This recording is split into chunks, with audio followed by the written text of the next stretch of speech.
Malaquias, o último livro do Antigo Testamento. Nós vamos ler todos os versos do capítulo 4, até 6, para nós meditarmos.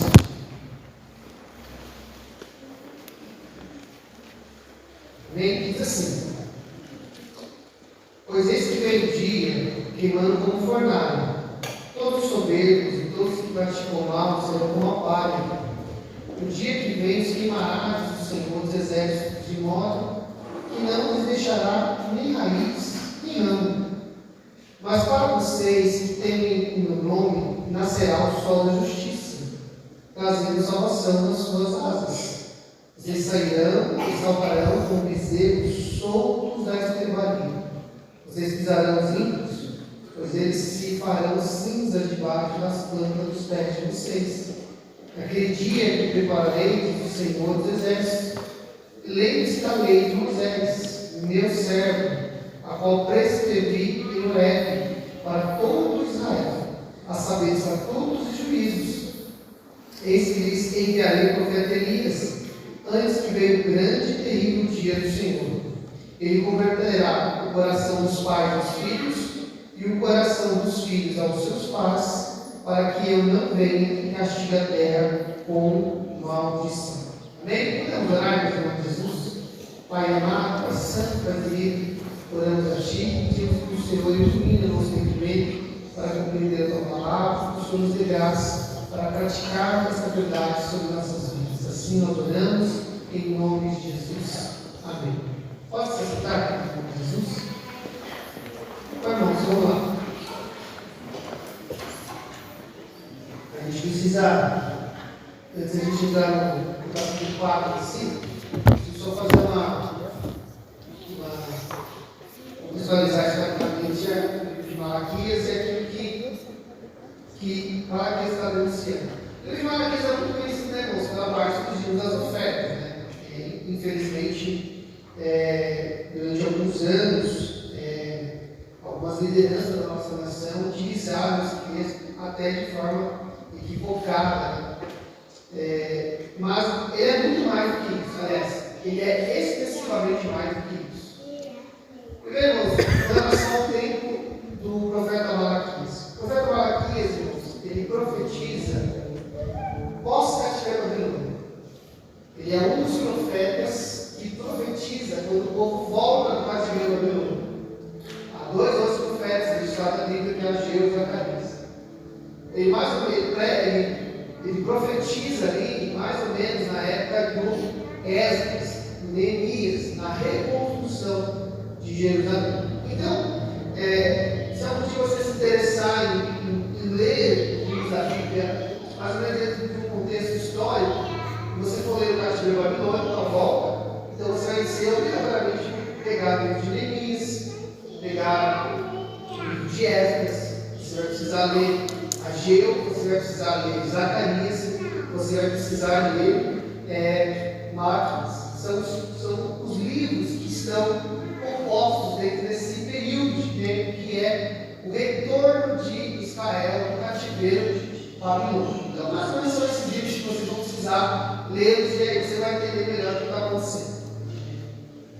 Qual que era essa expectativa? Agora, lembra que nós lemos o Salmo lá no comecinho? O Salmo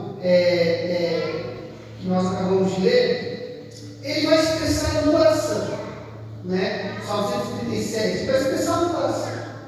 Olha o coração que ele está expressando. O coração que deseja retornar, que deseja adorar ao Senhor no templo.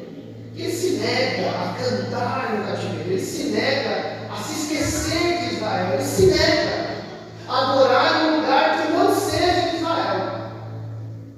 Eu acho interessante esse salmo, irmãos, porque o salmo expressa um coração, um desejo, uma fala, uma canção, um coração. Mas o que nós enxergamos na prática não é isso. Não é isso.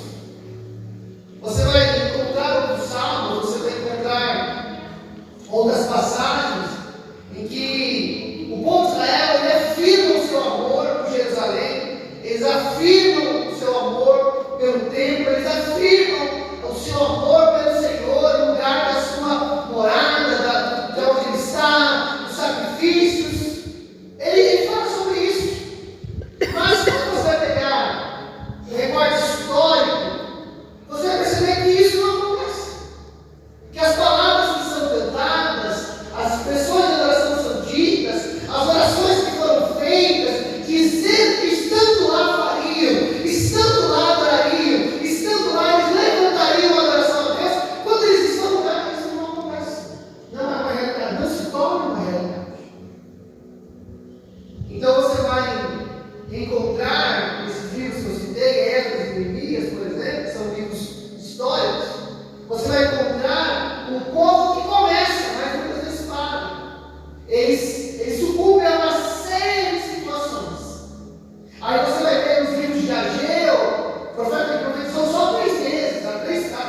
há uma expressão que diz assim: vocês dizem que não é tempo para reconstruir a minha casa. Essa palavra tempo está ali no livro de Ageu, ela não quer dizer um tempo cronológico.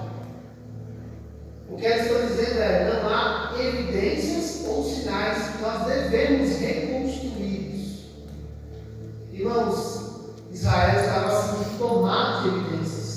Deus havia convertido o coração do rei, Deus havia abrido o coração do povo, Deus havia dado cartas a Zorobabel, Deus havia dado cartas através dos reis a Esdras. Houve todo um movimento dentro do reino persa para que o povo voltasse. Mas na hora que estavam lá, o que eles estão fazendo? Não há sinais, não há sinais, não há sinais. Então, eles estão nesse contexto. Aí Zacarias, que é o profeta da mesma época, ele vai encorajar aqui Zorobabel, o governador, e vai encorajar Josué, o sacerdote. E ali você lê esses 4 livros que eu estou citando agora, você vai ver ali um movimento do povo que é mais ou menos um movimento da vida comum cristã, né? O ânimo de sangue. O momento que você para todo mundo, você fala, agora eu vou construir, agora minha vida vai mudar, agora eu vou ser mais efetivo, agora eu vou ser um homem de oração, uma mulher de oração, eu vou me dedicar à leitura, eu vou me dedicar a servir ao Senhor, eu vou buscar a vontade de Deus, e daqui a pouco, ladeira abaixo. Isso fica tudo para trás, isso vai ficando no segundo plano. Até ali, nesses 4 livros, você vai perceber um povo sendo encorajado, se levantando, às vezes esfriando, às vezes indo. Relato de Esdras, para mim, irmãos, ele é profundo, porque ele vai dizer que o povo entra numa reconstrução, está levantando, fazendo as coisas, o povo está indo, Esdras está ensinando a lei de Deus, está indo, e lá no finalzinho, irmãos, lá no finalzinho, os homens chegam para Esdras e Esdras, olha, está dando uma coisa errada, porque o povo, eles voltaram e agora estão se relacionando com as mulheres das nações ao lado. A Bíblia vai dizer, irmãos, que Esdras, ele senta, agora capítulo 9 e 10. Esdras senta e ele agarra a barba e o cabelo e puxa, de tão puxado que ele fica. Porque Esdras, como conhecedor da lei, ele sabe uma coisa: não adianta ter reconstrução se não ter santidade. Não adianta ter movimento se não tem um coração para aplicar a palavra de Deus. Não adianta se a gente tentar fazer alguma coisa aqui, mas fazer fora da palavra do Senhor, não vai dar certo. Foi isso que nos levou para o cativeiro. Aí é por isso que Esdras fica um bom período ali, angustiado, e aí o povo vem e fala assim: Esdras, a gente se arrepende, diz para a gente o que tem que fazer, e aí o Esdras fala: tira essa mulher do meio de vocês. E ele começa a dar uma ideia que o povo se levanta e faz segundo a palavra que Esdras tinha orientado. Então, ainda nesses 4 livros, vocês vão perceber esse movimento entre se animar e desanimar, entre ter um homem que se levanta e o povo vai, daqui a pouco o povo cai. Agora, o livro de Malaquias, o livro de Malaquias, ele pode ser chamado do livro da indiferença. A gente não vai estudar capítulo por capítulo, mas o capítulo, você pode pegar o livro e você vai perceber que Deus faz o livro quase em 3 partes, bem simples. Uma denúncia contra os sacerdotes, uma denúncia contra o povo e uma esperança dos remanescentes. Agora, o que Deus tem para falar com os sacerdotes? E é interessante porque Deus começa com os sacerdotes. Eu já vou fazer uma explicação aqui para a nossa aplicação pessoal. Agora, a primeira denúncia com os sacerdotes, a falta a irreverência. Eles vão tratando assim as coisas de Deus, né? De qualquer jeito, de qualquer maneira. Eles não zelam pelas coisas que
Muito bem. Levi é a segunda parte, é o irmão de Moisés. Arão, obrigado.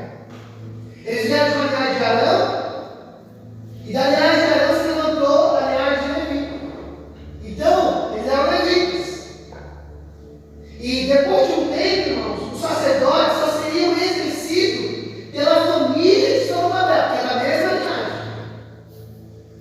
E para este povo sacerdotal, havia todo um modo de viver.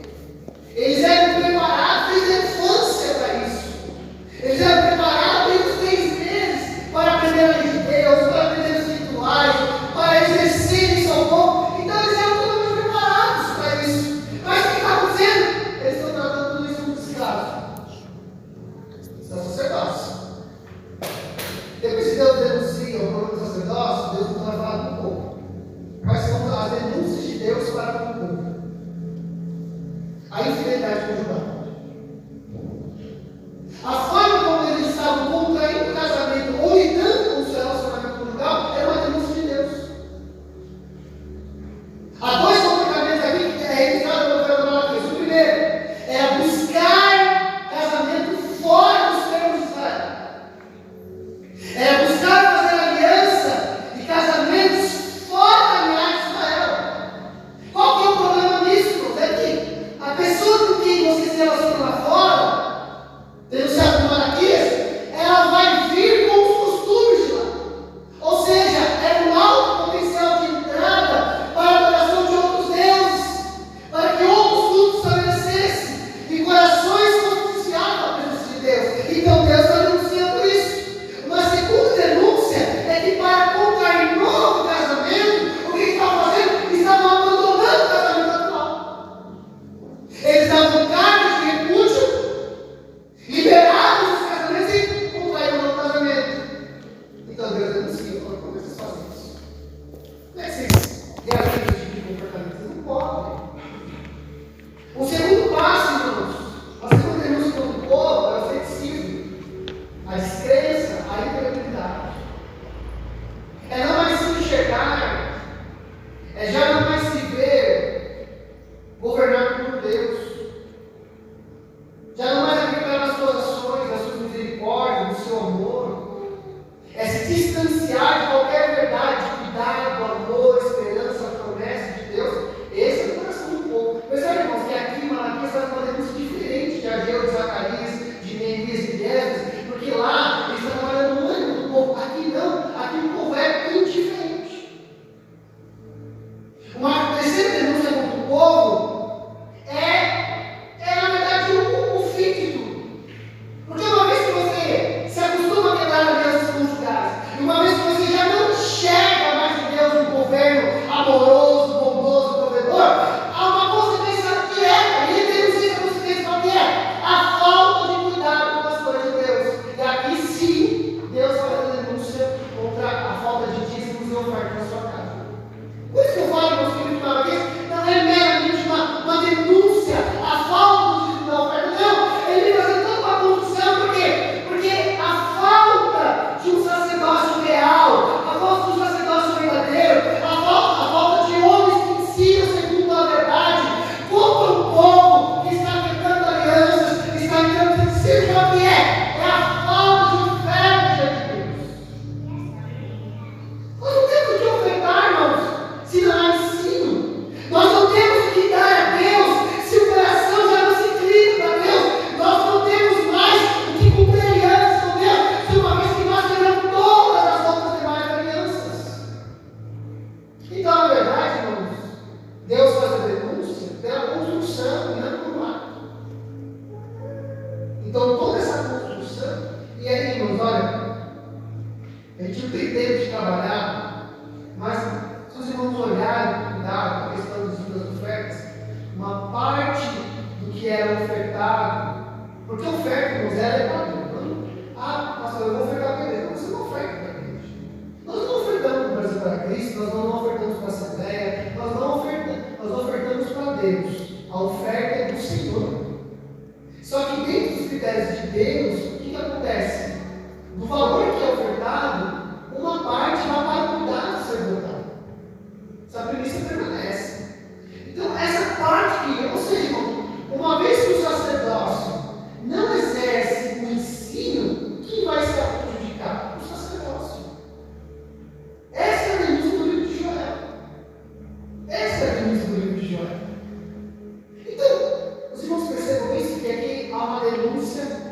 para o sacerdote, no sacerdotal e uma denúncia do povo.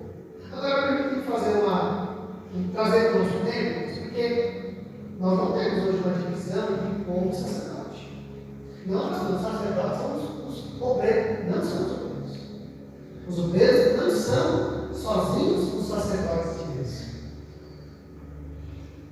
Porque Deus levantou através de Cristo Jesus um povo sacerdotal. Aquilo que Deus está denunciando em duas partes, o sacerdote e o povo, hoje já não existe. Cada um de nós que reconheceu Jesus como seu Salvador, creu de todo o coração, rendeu sua vida a Ele, recebeu o dom do Espírito Santo, é um sacerdócio real nesta terra. Hoje não temos mais as classificações. Hoje Deus tem um povo sacerdotal. Os irmãos estão entendendo? Então, esses critérios aqui permanecem sobre nós. Aí, lembra que eu falei que a gente pode dividir o texto de Malaquias em três partes? Uma denúncia contra os sacerdotes, uma denúncia contra o povo e uma palavra de esperança aos remanescentes. Então, vamos ver, é nessa terceira parte que eu quero trabalhar com os irmãos, diante desse contexto. Graças a Deus, Deus sempre vai ter os que perseveram.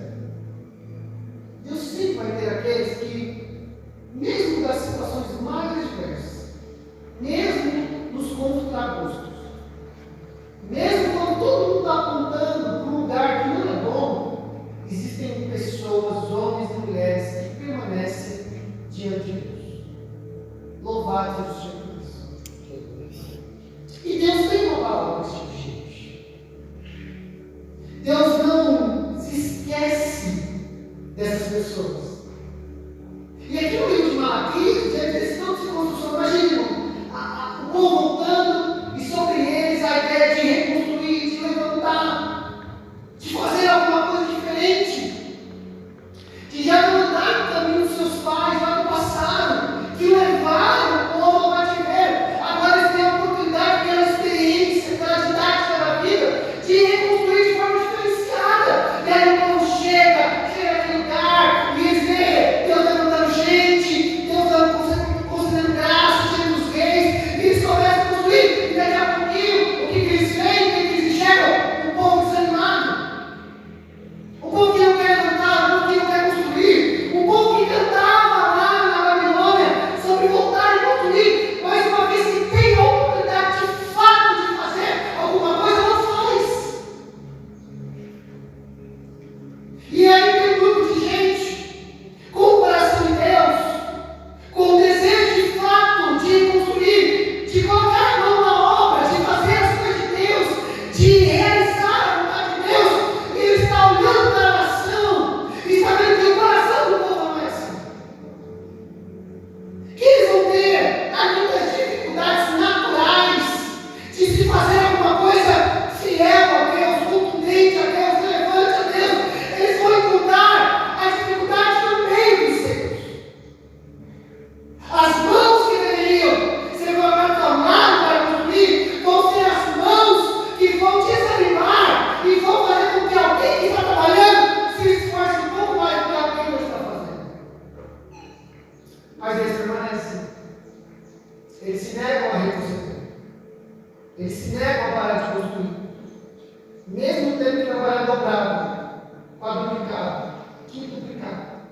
Eles permanecem fazendo, trabalhando e esperando. Esses são os remanescentes. Nós olhamos e vemos claramente quando toda aquela seca na época do Elias, onde Israel foi tomado pela apostasia, pela mentira, pelo engano, pelo falso ensino. Nós vemos que não apenas Elias permanece de pé, mas Deus preserva, guarda, enxerga uma série de homens que não se dobraram a Baal. Deus tem os seus remanescentes. Deus tem aqueles que se negam a olhar para trás. Então Deus não dá uma palavra para eles. A da justa recompensa. Quando ele vai abrir o capítulo 4, e ele vai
fará? Deus dará a justa recompensa aos fiéis. Glória a Deus. Deus tem um dia. Aleluia. Está no calendário celestial. Está no plano de Deus. E ele diz aqui, irmãos, as palavras do profeta Malaquias, elas são fortes, porque ele vai dizer assim: vem esse dia queimando como fornalha. Todos os soberbos e todos que praticam mal serão como uma palha.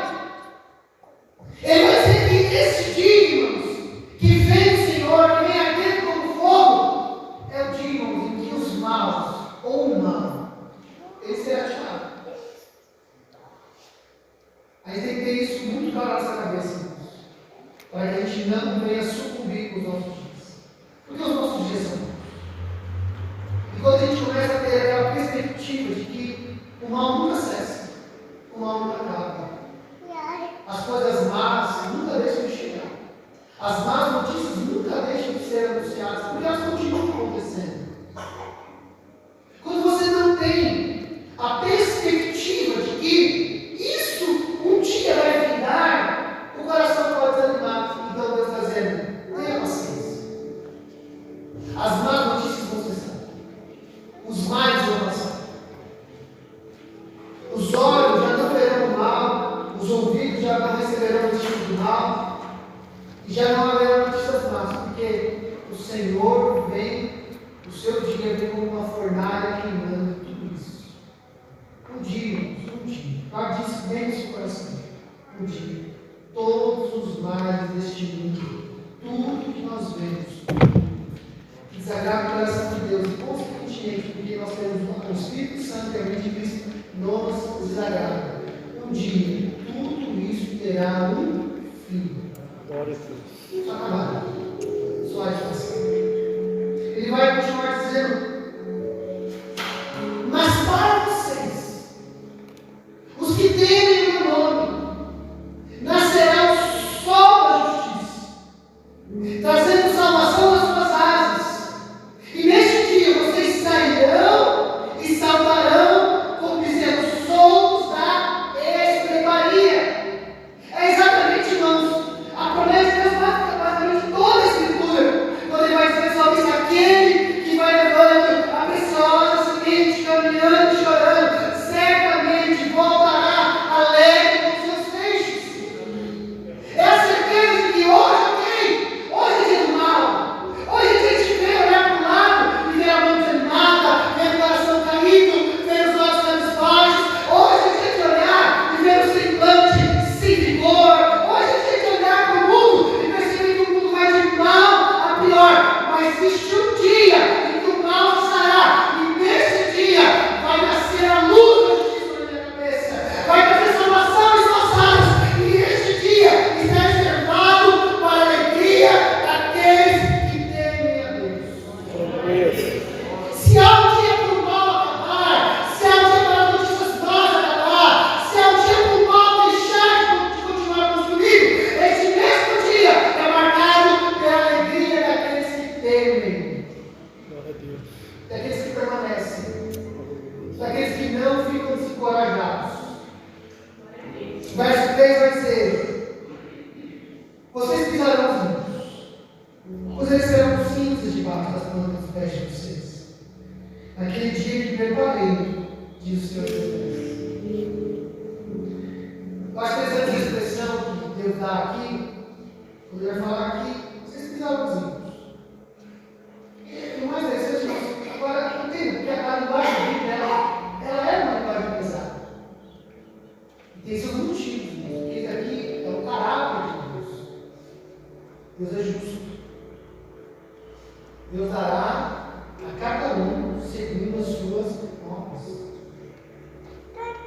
Não, se não me falha a memória, Efésios vai dizer, Efésios exatamente assim, que o homem não veio se enganar.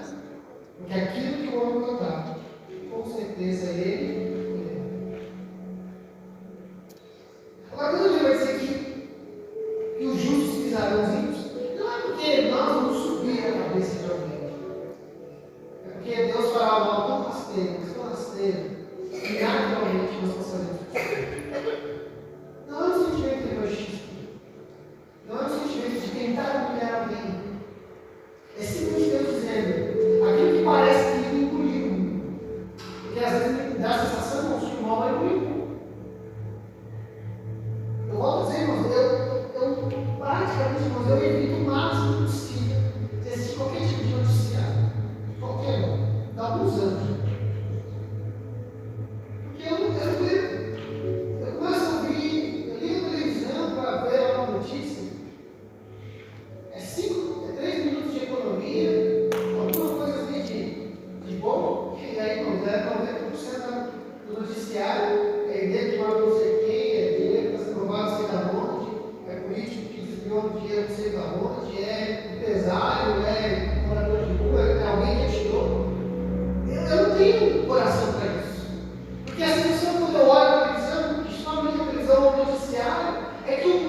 E agora a gente vai salvar um pouquinho para frente.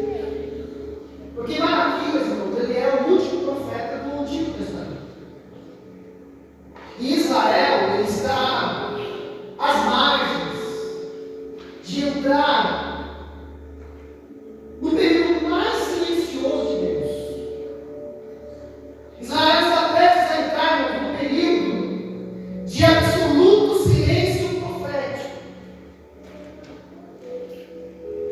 Então, é mais ou menos assim, Malaquias, ele é um profeta que ele está assim, ó, na margem, e dizendo para o povo, ó, daqui para lá,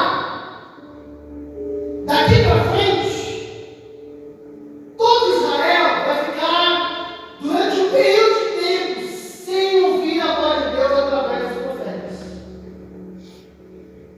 Não se levantará mais Zacarias, já não haverá mais Ageu, não haverá mais Malaquias, não se levantarão mais Isaías, Jeremias, Ezequiéis, não haverá mais profeta. Vocês daqui para frente, ó, vocês vão entrar no período em que não haverão homens, mulheres, debaixo da providência de uma fala inspirada, porque profetizar significa falar inspirado, falando inspirado por Deus. Isso durou 400 anos. Agora, você imagina, um povo que já está em dificuldade de reprodução, agora eles estão às margens de 400 anos de silêncio, sem ouvir a voz de Deus, sem Deus levantar um santo homem, falando profeticamente, inspirado por 400 anos seguidos. Não tem gente que dorme com o jogo dirige a vida dele por 20 dias. Deu 20 dias, ninguém ensinava para ele, ele começa a passar por profeta. Eu fico assim, irmãos, e aqui eu vou dizer claro, eu fico assim, abismado, como algumas pessoas elas se encantam por profecias genéricas. Camarada lá, abre lá na rede social dele, e diz assim: Deus está dizendo hoje que Ele está virando esse cativeiro, Ele está mudando a sua história, Ele está mudando a sua vida. Dias não eu. Aí eu pergunto: está falando para quem? Para quem quiser ouvir? Para quem tiver contato? Para quem receber isso lá no grupo do Zap? Para quem eles estão falando? São profecias genéricas que se aplicam a qualquer pessoa, em qualquer lugar. Sabe por quê? Porque não é Deus. Porque Deus é assertivo. Deus é direto. Só que aí o nosso coração ele fica tão ávido, tão desejoso de relacionamento, que aí quando a gente acha que Deus não está falando, quando a gente acha que as coisas estão indo, aí a gente começa a caçar assunto como diz o nordestino. Aí você para quem? Irmãos, os pastores estão aqui, os irmãos da igreja, quantas vezes, irmãos, no acaba do culto, veio uma pessoa assim que eles nem não comiam o nosso. Aí ela vem e fala assim: ora por mim. E você ora. Óbvio, você ora. Aí quando você termina a oração, aí a pessoa fica na casa e olhando e fala assim: ei, Deus não falou nada. E tem gente que não fica só por não, ela fala mesmo. Ei, como se você estivesse retendo uma coisa na cara dela. Ei, Deus, é um coração ávido. Por quê? Porque ela não consegue ficar. E não é, irmãos, um coração desejoso por Deus. É um coração desejoso por milagres. É diferente. É um coração querendo ver o extraordinário, mas sem se mover por Deus do extraordinário. É um povo querendo pão sem se mover por pão da vida. Agora imagina, irmãos, porque Deus está falando com quem aqui no quarto? Deus está falando com os remanescentes. E está dizendo o seguinte: olha, olhando para trás, as coisas não são boas. O povo que deveria reconstruir, não está reconstruindo. O povo que deveria estar trabalhando, não está trabalhando. Aliás, ao contrário, eles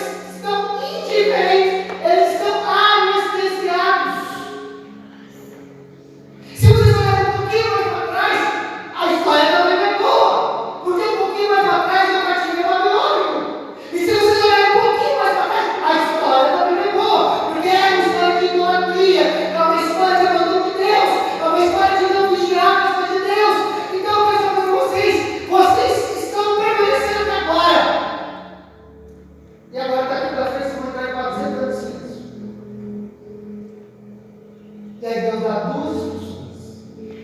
Primeiro, ele vai dizer assim: lembre-se da lei de Moisés no céu, a qual prescrevi em Horebe para todos Israel, a saber, os estatutos e juízos.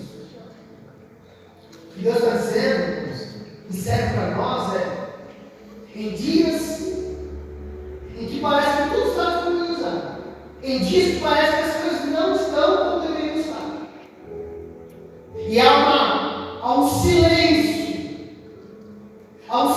você não percebe um direcionamento claro, uma palavra direcionada clara.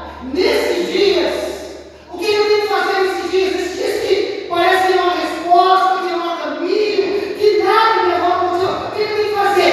Se agarre naquilo que já está posto. Se agarre na palavra de Deus. Se agarre nisso. O que Deus está dizendo aos remanescentes é isso. Se agarre na lei de Moisés. Se agarre naquilo que eu já disse, aquilo que eu fiz meu servo registrar, aquilo que eu fiz escrever. Se não haver um homem e uma mulher profetizando abertamente, declarando, então estou fazendo uma coisa. Não fiquem preocupados, não fiquem caçando outro lugar, faça apenas uma coisa: se agarre naquilo que eu já disse. Se agarre nisso. Aplique a sua vida naquilo que já está posto. Irmãos, Deus sepulta os seus profetas, mas Ele sustenta o seu nome.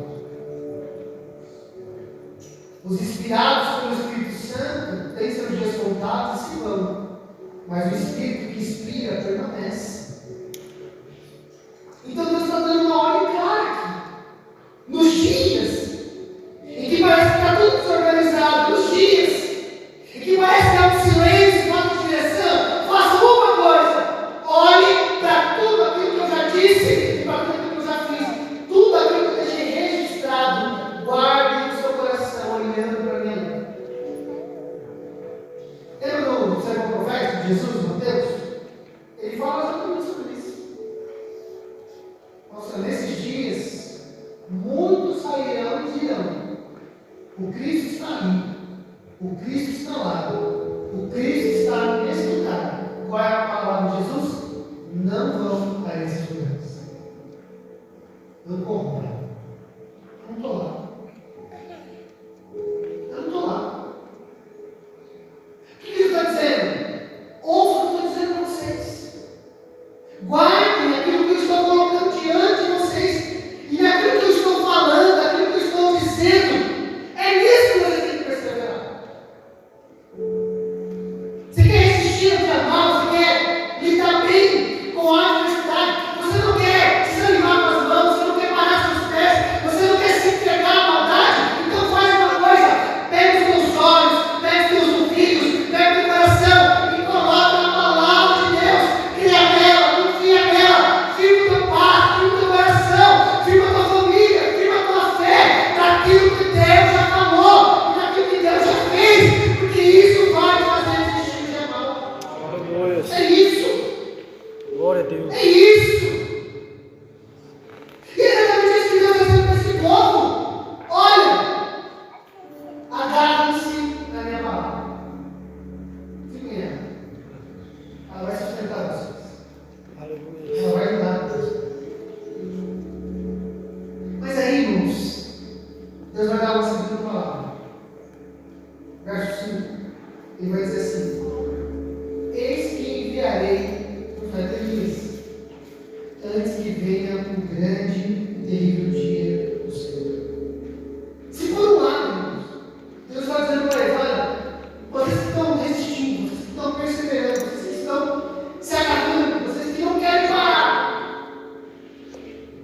Eu estou dizendo para vocês: vocês permanecerem assim, olhem para tudo que eu já coloquei, mas não percam a esperança de que um dia eu voltarei a falar com vocês. Aleluia. Não percam a esperança de que um dia eu levantarei alguém como Elias. É óbvio que vai haver um período de silêncio, haverá um tempo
Jezabel, os profetas de Baal, os Tabotes.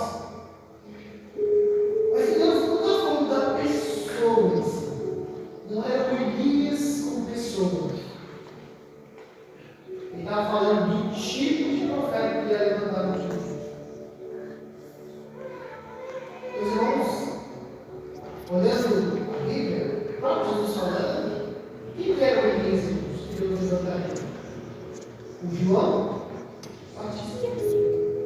Agora olha que interessante isso. O João Batista, ele era da mestre sacerdotal. Ele era filho de sacerdote, Zacarias. Qual é o caminho natural do João? Ser preparado, ser treinado, ser instruído. E quando chegasse na idade correta, ele começaria a servir no templo. Mas o que Deus faz com o João Batista? Leva ele para o deserto. Ele é a voz que clama no deserto. Por que, irmãos? Porque Deus ainda fala no deserto. Porque aonde imperou períodos de silêncio, períodos de infertilidade, falta de crescimento, desenvolvimento, aonde parecia que nada mais iria produzir, Deus levanta uma voz no meio do deserto para direcionar o seu povo para a esperança. Vocês pegarem o contexto desse período que o Novo Testamento abre, principalmente o Evangelho de Lucas. Nós, pentecostais, estamos muito com eles de Lucas, porque Lucas é um homem que fala do Espírito Santo livremente, abertamente, com muita atuação. Ele vai declarar, ele vai trazer, apenas Lucas traz esse registro, de dois personagens distintos: Simeão e Ana. Um sacerdote, outro uma viúva fiel. Eles estão exatamente nesse contexto do silêncio, da voz não profética, onde as coisas não estavam indo bem, onde tinha coração, tinha sacerdote, tinha mestre, tinha sinagoga, tinha leitura da lei, mas não havia piedade, devoção, verdade. Mas a Bíblia vai trazer para nós esses dois personagens, irmãos, de um coração puro, de uma esperança. Simeão é um homem que, movido pelo Espírito Santo, desce ao templo. E quando ele desce ao templo, está chegando Maria e José com Jesus nos braços. Simeão pega aquela criança para apresentar conforme o costume. E quando ele olha para a criança, o Espírito Santo de Deus fala ao coração de Simeão: esse é o Messias. Um homem que era justo, ou seja, fazia a vontade de Deus, mesmo no meio de quando muitos não faziam. Um homem que exercia o sacerdócio com excelência quando muitos não exerciam. Aliás, o sacerdote estava corrompido, porque pela lei de Deus havia só apenas um sacerdote, mas na época de Jesus havia dois sacerdotes. Anás quem faz? Porque estava corrompido. Era sacerdote porque era da linha de Zorobabel. O outro, porque o governador quis colocar. Então, quando as esferas estavam corrompidas, houve um homem de coração corrompido. E quando pegou Jesus nos braços, aí uma criança, sem curar ninguém, sem abrir nenhum olho de cego, sem dar fala nenhum mundo, sem colocar nenhum aleijado de pé, sem transformar nada de alimento, seja água e vinho, seja multiplicação de pães e peixes, sem dar nenhuma ordem na esfera da questão da natureza, sem ainda alimentar. Ele olhou e o Espírito falou: esse é que você esperava, esse é o Messias, esse é o enviado, esse é o ungido. Daí Simeão disse: Senhor, pode despedir o seu servo em paz, porque os seus olhos já viram a salvação. Glória a Deus. Aleluia. A Ana, uma mulher piedosa, viúva justa, permaneceu a sua vida em Deus, orando, jejuando no templo, e se alegrou com Deus. Ou seja, foram pessoas, irmãos, que quando tudo parecia errado, permaneceram no Senhor. Grudaram no seu coração na verdade. E mantiveram na esperança daquilo que Deus havia de fazer, daquilo que Deus havia de falar. É exatamente isso que nós estamos vivendo em nossos dias. Se agarraram em tudo que o Senhor já disse, pela palavra de Deus, e esperar por tudo aquilo que Ele ainda vai dizer. É olhar para trás, olhar para a palavra de Deus e firmar os passos, firmar os pés, mas ter a esperança de que Deus ainda atende, que Deus ainda tem suas testemunhas, de que o Deus ainda tem pessoas que se levantam para falar inspirados por Deus, aguardando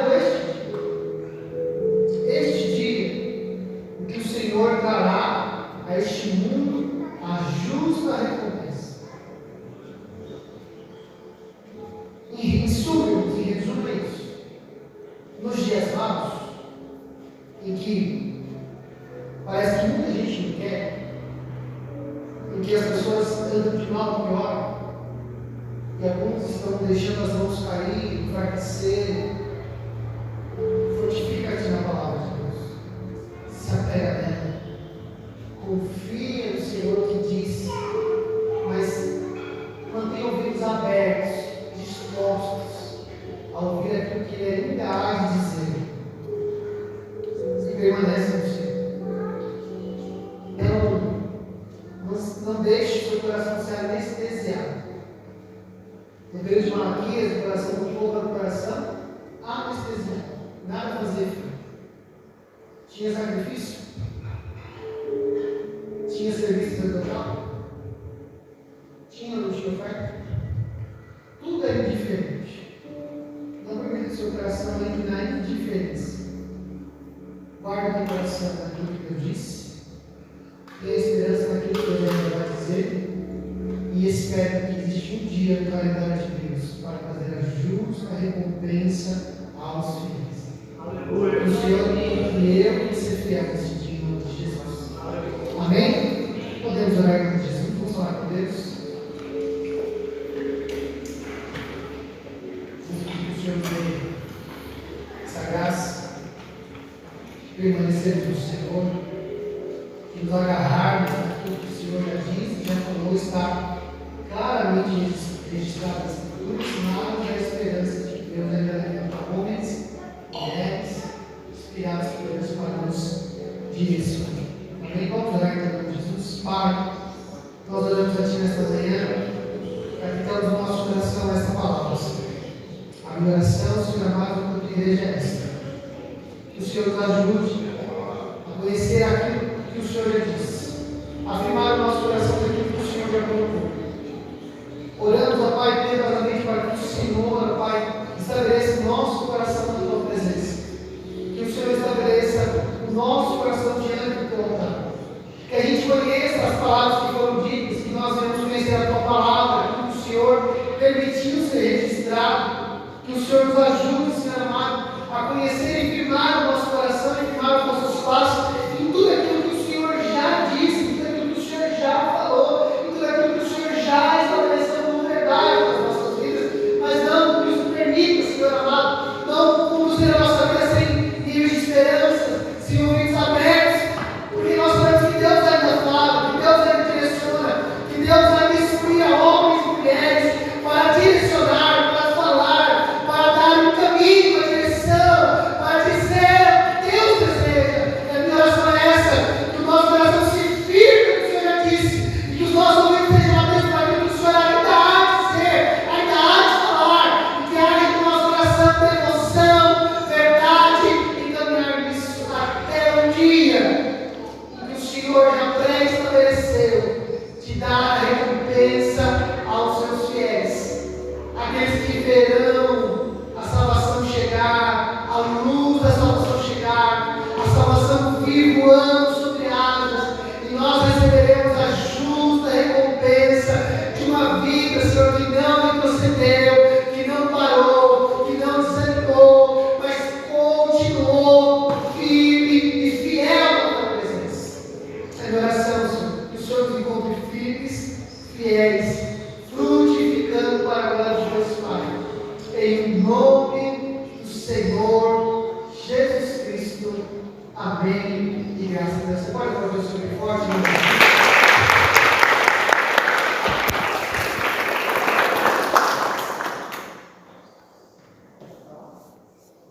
Não sei se é substantivo, agora eu vou terminar.